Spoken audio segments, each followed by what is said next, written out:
Hey, what's going on, everybody? Josh Cathcart here with Hitting Done Right.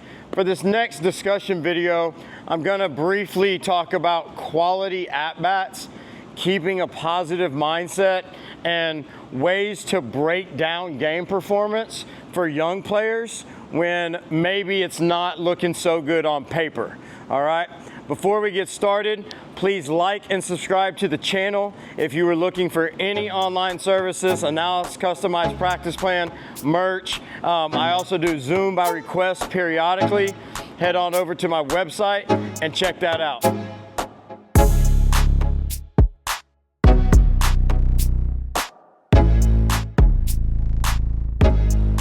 All right, y'all. So, quality at-bats, okay? We hear about that all the time. Different people have different definitions of that, but I think for the most part, we can agree on some things, okay? Anytime you get on base, quality at-bat. Anytime you move a runner, quality at-bat. Anytime you see 6 or more pitches in an at-bat, regardless of outcome of that at-bat, would be a quality at-bat, okay? And then obviously your hits and those types of things. One of the biggest issues that I see with young players in staying positive mentally is they are only looking at average RBIs, okay? They look at those stats, and if they go 1 for 12, they think the world's gonna end, and it gets them in a really negative mindset moving forward.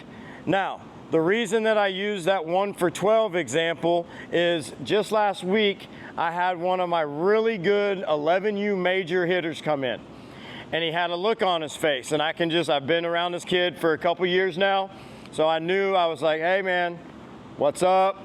And he almost like didn't want to tell me, and I was like, spit it out, man, we got to talk about it. He's like, I went 1 for 12 this week. I was like, okay. Was it an ugly 1 for 12? Was it a good 1 for 12? Did you hit balls hard? Like, we got to be a little more specific, okay? And then, broke him down a little bit, started pulling a little more, and finally he said, well, I only got 1 hit, but I hit 6 balls hard. And I was like, ding, ding, ding, ding. I was like, that's what we have to focus on.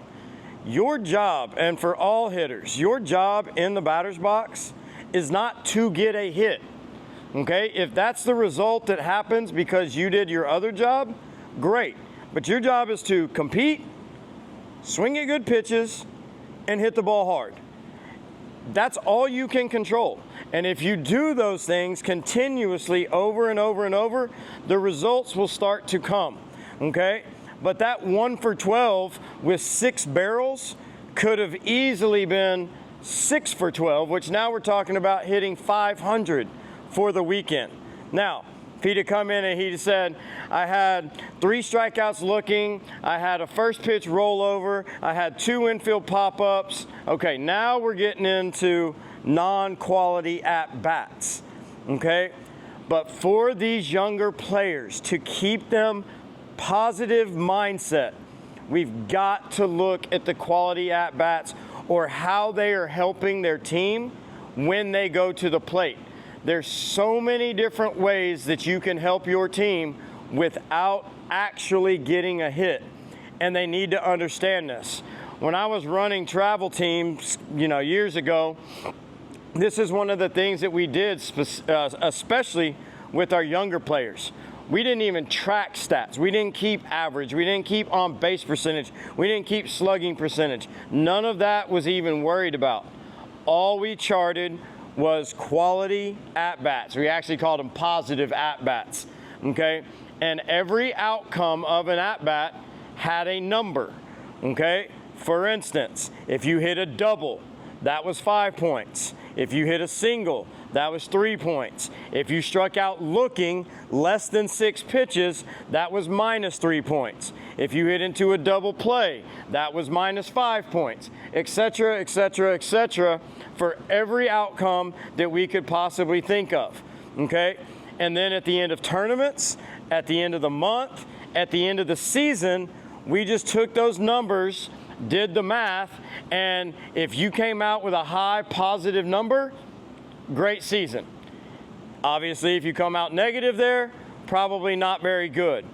But keeping track of those quality at-bats and making sure that young players understand exactly what those positive outcomes can be can really, really do good for their mental stability. Number one, this game is so hard and so negative in the box, but it also keeps them talking, okay, in the dugout. Hey man, you did great. You know, you moved that runner over, you had a sack fly, that sack bunt was fantastic, okay? And so the positive vibes keep flowing, and then as a team, we function better offensively.